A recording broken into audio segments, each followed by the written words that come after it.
इस कहानी का हीरो एंजिन एक बिलियनर है। उसका अपना रियल एस्टेट एजेंसी का बिजनेस है, जहाँ एंजिन का हमेशा से मानना था कि लाइफ में चेंज बहुत जरूरी है। तभी वो लोगों के घरों को गिराकर उसे बिल्डिंग्स बनाना चाहता है मॉडर्न आर्किटेक्चर के मुताबिक, और वो कॉम्पनसेशन के तौर पर उन्हें उन बिल्डिंग्स में फ्लैट्स भी देगा और उसे उन घरों में बिताए हुए मेमोरीज या लोगों की फीलिंग से कोई सरोकार नहीं था। एंजिन एडा नामी लड़की के साथ बहुत ऐसे से रिलेशनशिप में है, मगर वो मजीद नहीं रहना चाहता क्योंकि वो भी शादी करके सेटल नहीं होना चाहता, बल्कि वो और ज्यादा सक्सेसफुल बनना चाहता है। जबकि उसका फ्रेंड सान उसे शादी करने के फायदे भी बताता है, मगर एंजिन नहीं सुनता। वो रात को एक पॉश रेस्टोरेंट में सान और अपनी गर्लफ्रेंड एडा को डिनर के लिए बुलाता है, जिधर वो उसे ब्रेकअप करेगा। एंजिन तभी उठकर किचन में जाता है, जहाँ वो अपने दोस्त एमरे जो हेड शेफ है उसे खुद कुकिंग करने का कहता है, जो एंजिन को एमरे की वजह से इस रेस्टोरेंट में अलाउड था। सीन शिफ्ट होते हैं इस मूवी की हीरोइन पेलिन पर, जो अपनी बेस्ट फ्रेंड मर्व के साथ इस रेस्टोरेंट में आई है। पेलिन और मर्व फैशन डिजाइनिंग कंपनी में काम करते हैं, जहाँ पेलिन के अपनी बॉस से बिल्कुल नहीं बनती, जिस वजह से पेलिन अक्सर वो जॉब क्विट करने का सोचती है, मगर हाउस रेंट और बाकी अखराजात का सोचकर ये आइडिया हमेशा ड्रॉप कर देती है। मर्व को प्यार में बहुत यकीन था, और खास तौर पर लव एट फर्स्ट साइट पर, और ये भी कि एक शख्स को 24 घंटों के अंदर अंदर दूसरे से प्यार हो सकता है, जिस पे पेलिन का हमेशा से एतराज रहा है। बकौल उसके 24 घंटों में से 8 घंटे सोने और 8 घंटे काम के, 4 घंटे घर से काम और काम से घर जाने के, बाकी बचे 4 घंटे, जिनमें से 2 घंटे और 19 मिनट मेकअप का, और बाकी रह गए 2 घंटे और 41 मिनट्स जिसमें प्यार होना नामुमकिन है। और वैसे भी पेलिन का शादी में कोई इंटरेस्ट नहीं होता। वीकेंड पे वो दोनों एक रेस्टोरेंट में अच्छा सा डिनर करने का फैसला करती हैं। जब वो दोनों बार काउंटर पे खड़ी थी तो 2 लोग उनको घूर रहे थे, जिनसे तंग आए वो कहीं और जाती हैं, मगर वो दोनों उनका पीछा नहीं छोड़ते, और वो मर्व और पेलिन भागकर किचन में जाती हैं, जहाँ उनकी मुलाकात एमरे और एंजिन से होती है। उन चारों के लिए जैसे वक्त रुक सा गया हो। एंजिन और पेलिन और एमरे और मर्व एक दूसरे को एग्जैक्टली 2 मिनट्स और 41 सेकंड्स के लिए देखते हैं, जिससे उनकी जिंदगी बदल जाती है। अगली सुबह जब एंजिन उठता है तो वो पेलिन को अपने साथ बेड पर देखकर उसकी खूबसूरती की तारीफ करता है। ये तभी पेलिन की आंख खुल जाती है और वो एंजिन पर चीखती है। वो दोनों हैरान हो जाते हैं कि वो एक दूसरे के साथ बेड पर कैसे आई, और वो भी किसी और के घर में। ये तभी पेलिन अपनी उंगली पर मैरिज रिंग देखकर चीखें मारती है, और एंजिन भी अपनी उंगली पर रिंग देखकर गुस्से में आ जाता है और रिंग को उतारने की नाकाम कोशिश करता है। उन दोनों को कुछ समझ नहीं आती कि उनकी शादी कैसे हो गई। उन्हें अपनी मैरिज पिक्चर दिखाती है, जिसके बाद वो दोनों अपना फोन चेक करते हैं, जहाँ उन्हें मालूम पड़ता है कि 2 साल पहले उनकी शादी हुई थी, जिस पे वो दोनों हैरान हो जाते हैं, क्योंकि ना पेलिन शादी करना चाहती थी और ना एंजिन। के तभी पेलिन की मॉम का फोन आता है, और वो उसके दामाद एंजिन के बारे में पूछती है, जिसके बाद उन्हें यकीन हो जाता है कि वो दोनों शादीशुदा हैं, और तभी उन्हें एक दूसरे का नाम मालूम पड़ता है। घर की घंटी बजने पर एंजिन दरवाजा खोलने जाता है, जहाँ उनके लिए एक शख्स नाश्ता लेकर आता है। एंजिन को बातों ही बातों में मालूम पड़ता है कि ये घर उन दोनों ने शादी के बाद खरीदा था, और पेलिन वीकेंड्स पे हमेशा उस शख्स से नाश्ता मंगवाती है। इसके बाद वो दोनों घर को एक्सप्लोर करने लग जाते हैं, जहाँ पेलिन को अपने ड्रीम क्लॉथ्स कबर्ड में मिलते हैं, जबकि एंजिन को शोकेस में उसकी टांग का प्लास्टर मिलता है। और जब एंजिन अपनी टांग देखता है तो वहाँ पर एक स्कार होता है। एंजिन का तो 2 साल पहले एक्सीडेंट हुआ था, और इस प्लास्टर को उन्होंने उस याद में शोकेस में लगा दिया था। एंजिन पेलिन से पूछता है कि उसने एंजिन से शादी क्यों की, जिसमें पेलिन को गुस्सा आ जाता है। वो कहती है कि वो खुद शादी नहीं करना चाहती थी, और न ही वो कोई ऐसी लड़की है जो मर्दों की अटेंशन चाहती है, और तीसरा कि ये सवाल पूछना ही गलत है। इसके बाद वो दोनों जॉब पर जाने के लिए घर से बाहर निकलते हैं। वही शख्स जिसने उनको खाना दिया था वो उनका सिक्योरिटी गार्ड है, जो उनकी व्हीकल्स की रखवाली करता है। पेलिन अब अपनी कार देखकर बहुत खुश होती है, जिससे वो अपनी जॉब के लिए निकल जाती है, जबकि एंजिन अपनी महंगी कार्स की बजाय वहाँ साइकिल देखकर हैरान रह जाता है। वो अपने ऑफिस जाता है, जहाँ से मालूम पड़ता है कि वो अब बॉस नहीं रहा, बल्कि 2 साल पहले उसने अपनी कंपनी अपने फ्रेंड सैन को बेच दी थी, और अब उसकी एक्स गर्लफ्रेंड एडा सैन की वाइफ है। सैन उसे बताता है कि पेलिन से मिलने के बाद वो बिल्कुल बदल गया था, और इसलिए उसने अपनी कंपनी उसे दे दी थी, और वो अपना रेस्टोरेंट चलाता है, जिसका एड्रेस लेकर एंजिन उधर जाता है। वहाँ का हेड शेफ रे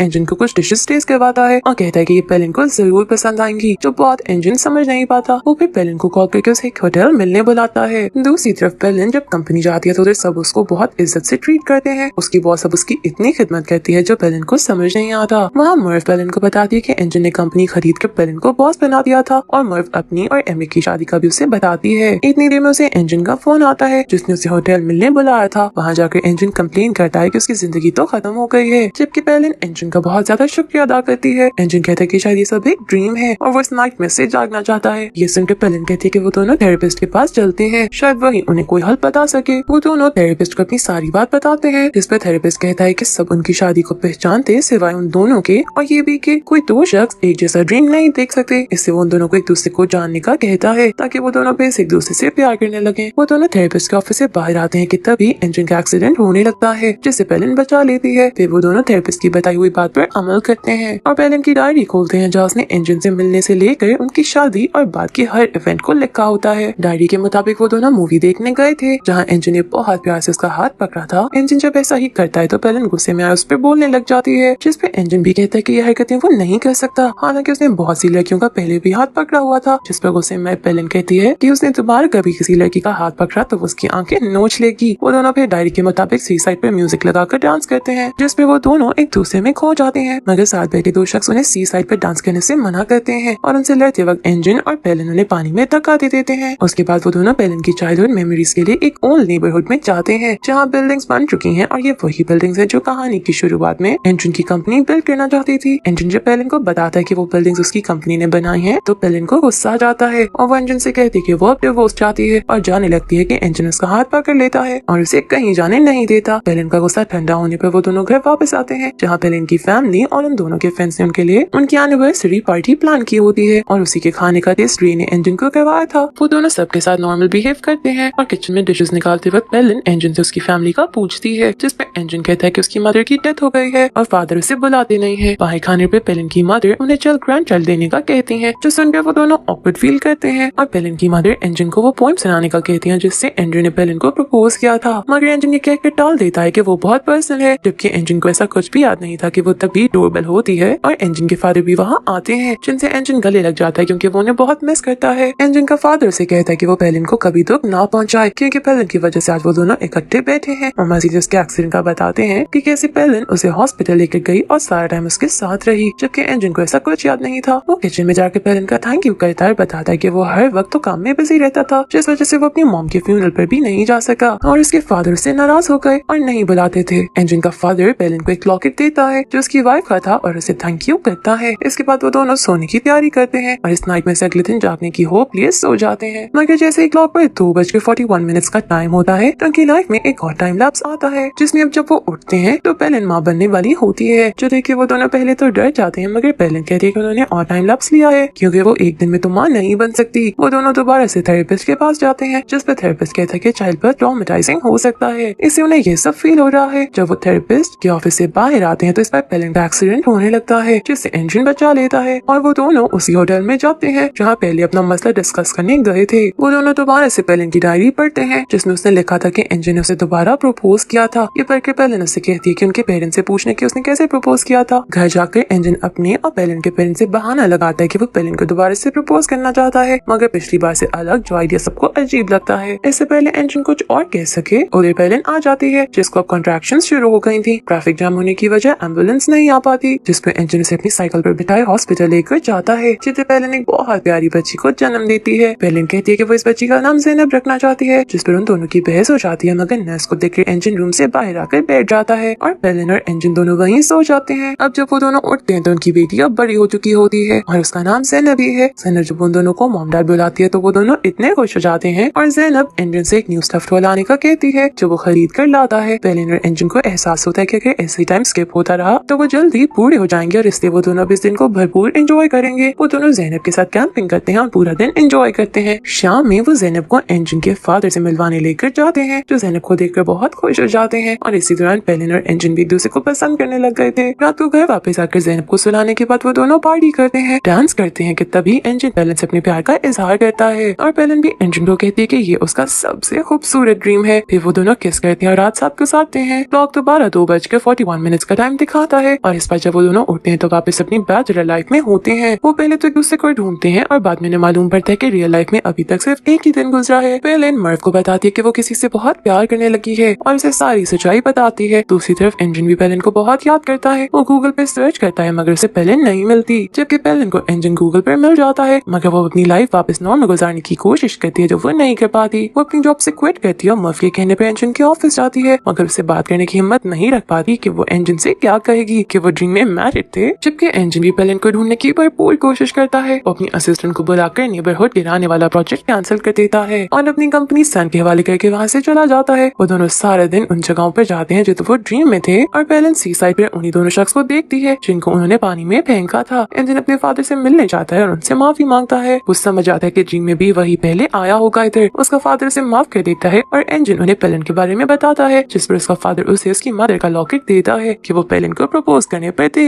एंजिन अब एडा को लेकर उसी थेरेपिस्ट के पास जाता है और उस थेरेपिस्ट का शुक्रिया अदा करते हुए एडा से ब्रेकअप कर लेता देता है। जस्ट एडा रोते हुए वहाँ से भाग जाती है। एंजन उसके पीछे जाता है और उससे माफी मांगता है। एडा गुस्से में उधर से चली जाती है कि तभी उसे पेलिन नजर आती है और जब वो पेलिन की तरफ जाने लगता है तो उसका एक्सीडेंट हो जाता है और वो बेहोश होने से पहले पेलिन को उसके पास आता देखता है, जो उसे हॉस्पिटल लेकर जाता है। वो पेलिन को अपने डैड का दिया नेकलेस देता है, जो पेलिन पहचान लेती है और उससे कहती है कि वो ठीक होने पर उससे खुद दे दे। अब एंजन फुल रिकवर कर जाता है और मूवी के लास्ट सीन्स में उनकी शादी दिखाई जाती है और इस हैप्पी मोमेंट पे मूवी एंड हो जाती है। Thank you for watching.